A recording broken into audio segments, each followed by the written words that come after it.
Ano ba ang nangyari sa Avon? Kumakailan lang ay nagkalat ang iba't ibang balita sa social media tungkol sa Avon bankruptcy. At sa katunayan, pati ako ay nanlumo ako pinabasa ko yung iba't ibang mga comment sa mga posts sa Facebook at sa iba pang mga social media. Kagaya na lang nung sabi nung isa na nag-comment na nako, mama ko palang Avon na kami ng Cisco, laki din talaga ng tulong yan, sayang sad naman. At sabi pa ng isa ay always been a Avon girl. At may mga nagsabi na fake news daw at may mga nagtatanong din kung totoo ba.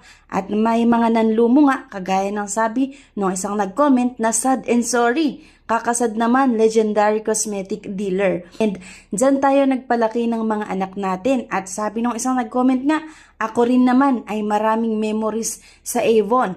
Ngunit sa kabila ng mga iba't ibang reaksyon ng mga gumagamit ng Avon or talagang tinangkilik ang Avon, ano nga ba talaga ang totoong nangyari? Pero una, paano nga ba nagsimula ang Avon? So narito ang detalyadong kwento patungkol nga sa Avon. Pagtatag at maagang taon noong 1886 hanggang 1930s. Noong 1886 nga, itinatag ni David H. McConnell ang Avon sa simula bilang The California Perfume Company sa New York. Gumamit siya ng ideya na magbenta ng pabango sa pamamagitan ng mga sales representative na bumibisita sa mga bahay.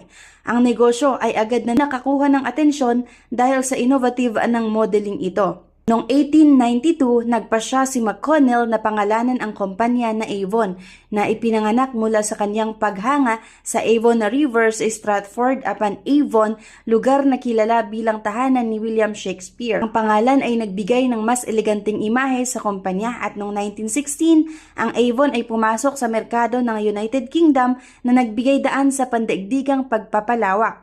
1950 ay nakilala ang Avon sa paggawa ng mga pangunahing pagbabago sa pamamahagi ng produkto sa pamamagitan ng direct selling kung saan ang mga sales representatives ay bumibili ng mga produkto sa murang presyo at nagbebenta nito o nagbebenta ang mga ito sa kanilang mga lokal na komunidad. Noong 1970, ang Avon ay lumawak pa sa international na merkado na nagbukas ng mga operasyon sa maraming bansa sa Europa, Asia at sa Latin America. Noong 1987, ang Avon naman ay naging isa sa mga unang kumpanya na nagpapatupad ng mga anti-animal testing policies na nagtatakda ng mga pamantayan sa ethical na practice sa industriya ng cosmetic. Noong 1990s hanggang 2020s naman, nagsimula noong 2005, ang Avon ay naglunsad ng online selling platform na nagbibigay daan sa mga bagong pamamaraan ng pamamahagi sa digital age. Noong 2016, nagkaroon ng malaking pagbabago sa pamumuno at istruktura ng kumpanya kasama ang pag-shift sa iba't ibang strategiya sa pamamahagi at marketing at noong 2020 nga, ang Avon ay naging bahagi ng Natura, isang Brazilian conglomerate na nagmamay-ari rin ng Natura at Aesop. Ang pagsasanib ay nagbigay daan sa mas malaking pondo para sa pananaliksik at pagbuo ng mga produkto. Pati na rin sa mas malawak na global na presensya at ngayong kasalukuyan nga o ngayon, ang Avon ay patuloy na kilala sa mga produkto nito sa personal na pangangalaga at kosmetiko. Ang pagiging bahagi ng Natura ay nagbibigay sa Avon ng mga bagong pagkakataon para sa paglago at pagpapalawak na nagpapalakas ng kanilang posisyon sa pandaigdigang merkado. Ang Avon ay nag-focus din sa mga makabago at sustainable na solusyon sa paggawa ng mga produkto upang matugunan ang mga pagbabago sa merkado at pangangailangan ng mga customer. Paman, sa mga nakaraang taon, nakaranas ng malalaking hamon ang Avon sa industriya ng kosmetiko, kabilang ang mga pagbabago sa merkado at kompetisyon.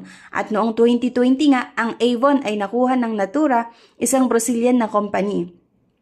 Ang acquisition ay bahagi ng isang estratehiyang hakbang upang palakasin ang posisyon ng Avon sa global na merkado at panatilihin ang operasyon nito. Ang pagsanib ng Avon sa Natura ay nagbigay ng bagong pagkakataon para sa pagpapalawak at pag-unlad na nagpapatuloy sa kanyang operasyon sa kabila ng mga pagsubok sa industriya. At sa mga nagtatanong kung bankrupt na ba talaga ang Avon, ang sagot ko ay hindi. Ito nga po ang response ng nabasa ko.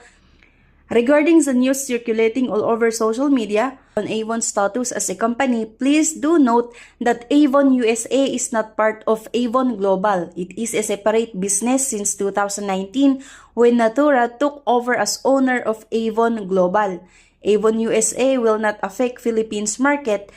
Rest assured that Avon Philippines is still strong market working to provide a better future for our sales and representative. Avon is operating as usual worldwide with no changes for our valued customers. We remain deeply committed to provide customers worldwide with the same high-quality beauty products and personalized experience that they know and love.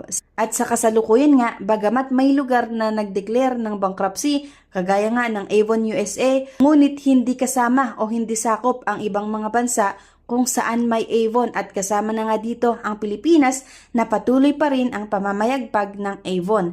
Ngunit dahil nga sa matinding kompetisyon, sana ang Avon ay may panibagong estratehiya na matutunghayan natin sa mga susunod na buwan o sa mga susunod na taon. Ikaw, ano ang masasabi mo sa Avon? Isa ka din ba sa matagal na customer ng Avon or matagal na seller ng Avon? I-comment mo naman yan. Subscribe na para makasali sa pa-GCash at cellphone giveaways na mai-announce every 25th of the month. Mechanics. 1. Find the 3 words in this video. 2. I-comment ang 3 words in order. 3. Like this video, subscribe, comment, and share.